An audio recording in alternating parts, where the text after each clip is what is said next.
Good late morning, friends. It's Wednesday, August 12th. Yesterday, I had some long conversations, fruitful long conversations in the afternoon, and it caused me to not be able to get my posting done. Loved those conversations, and as I've learned, ministry interrupts life. So here it is for today.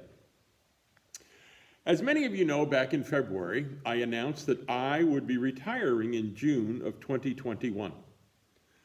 I had spent the previous 18 to 24 months in dialogue with myself, with Joan, and others that I trust about this decision. It was during my sabbatical time when I was away and had some time to really reflect on it, that I came to peace with the idea that after spending 40 years as a pastor, serving congregations, that was a good time frame to end active ministry and pursue the next chapter of my life.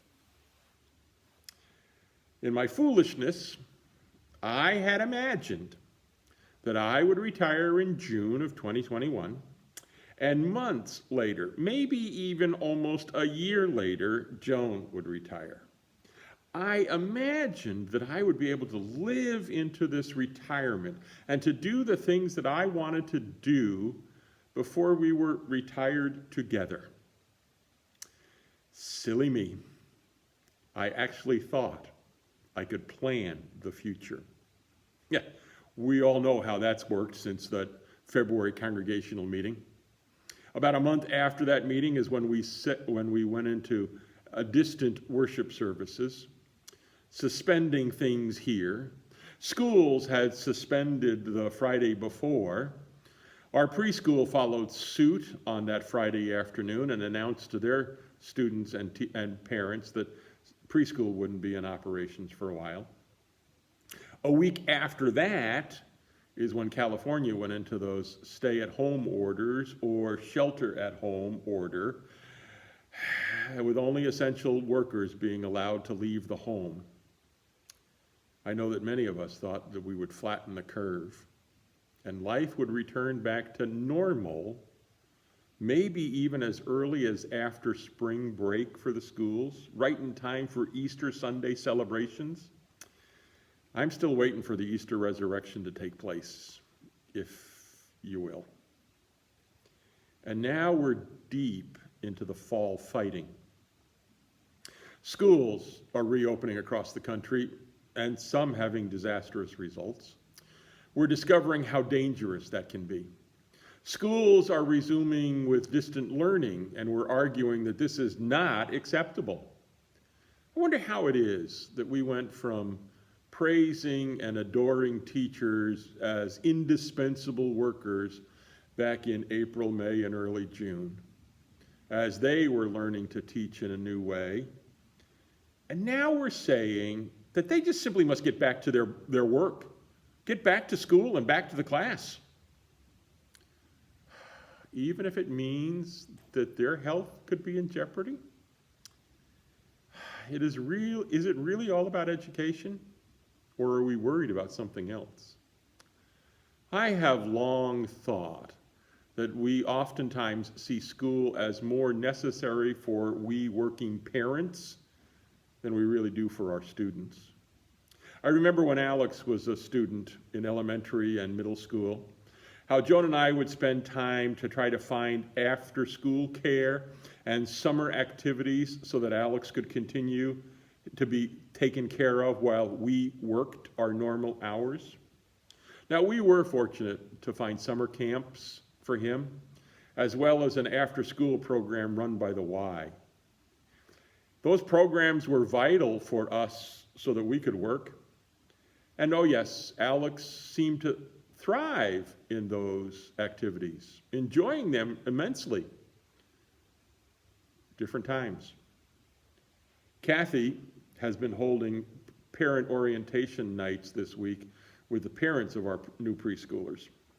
They're meeting outside in the playground area, socially distanced on their chairs, and they're learning the new rules and regulations for classes as they resume next week.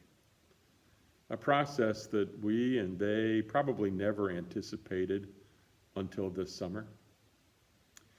So I'm sure that parents, teachers, and students here in Vacaville, Fairfield, and Davis are filled with all sorts of emotions as schools are getting ready to resume. How will this distant learning work this year?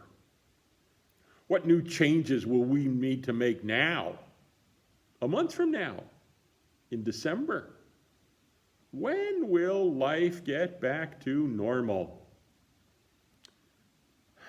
Campbell, my grandson, is also a kindergartner now, and he begins school at home. Alex, our son, returns to his role as a high school history teacher, teaching from his home. Bryn, our daughter-in-law, continues her work from home. Kennedy, our granddaughter, will be heading to her preschool Monday through Friday. She's the only one leaving the house for the day. What an interesting turn of events that is. But it's just that conversation about Campbell starting preschool, kindergarten, and he is excited about it. He told us the other day that he'd gotten the packet of materials from kindergarten, and wow! Well, Joan and I were imagining life a couple of weeks ago, a month ago maybe now, and our conversations turned to what role do we have in all of this stuff with Campbell and kindergarten and Alex and Bryn working from home? How could we support them? Well, it became obvious that my plan for the future might be soon out the window. We then proposed that Joan retire soon so that she could move to San Jose part-time to help Campbell and thus allow Alex and Bryn to focus on their vocations. See, we're lucky to be able to propose this solution. I realize that not every parent has one or more grandparents waiting in the wings to help out like this. And not every parent and household has space for a grandparent or two to move in and provide this type of support. So as we begin this new academic year, I hope that we can all take a deep breath and listen to one another. I am aware of folks on all sides of the school issue, and they are anxious. Parents want their kids in school, learning, and some needing that to happen so that they can work. But they don't want their students to get sick. Students want to be in school. Learning? Maybe. But also they miss their friends. They want to socialize. They want to be with their pals. But they also don't want to get sick. Teachers, they are desperate to have the students back in class. They do best in teaching them face to face. But as all good teachers and all good progressive folks, they've worked out, or tried to work out, how to do this distant learning stuff. It's not the optimum, but you know what? They don't want to get sick. None of us want somebody else to get sick and then bring this dreaded pandemic home to infect others. The classroom issue is only one part of this dilemma. What are we going to do with all those all-important fall sports like football? How will we possibly live without it? How will we live without that all-important music program? Marching band, concerts. How will we live with all that without all that important theater productions? How will we ever survive? And what will the future look like? Well, to be perfectly honest, I think I've finally given up on trying to predict the future. The only thing that I am convinced of at the moment is that it's unlikely that I will be the first to retire in my household and settle into retired life, staking my claim to territory and lifestyle that I wanted. But ultimately, that's a small sacrifice to be made. I want all of us to be safe. I want all of us to be healthy. I don't want an entire school to be under 14-day quarantine because of something that could have been prevented. I don't want households to be in that state either. Scary as it might be, we'll figure out how to get through this. We usually do. We're smart people. Sometimes I think we get afraid, and that clouds decisions. I get nervous and anxious about Joan retiring before me for lots of different reasons. And to be perfectly honest, it has nothing to do with me staking out my territory. It has to do with other issues. But I know that if this comes to pass, and Joan moves to San Jose Monday through Friday, we'll survive. Things will be fine. We'll move on.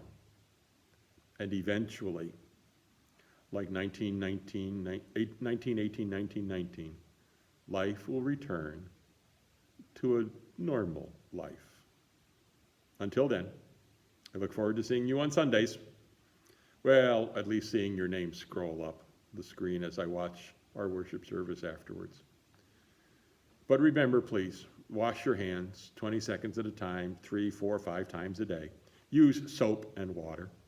And also use hand lotion to keep those hands baby soft. Love one another. Listen to one another. Care for one another. Please pray for one another. Pray for those who are making those important and difficult decisions for themselves and how it affects others. Keep that social distancing from non-family members. Family, hug each other, celebrate with each other, love one another. And of course, as Sergeant Esther House dismissed me from my house this morning to come here, be careful out there.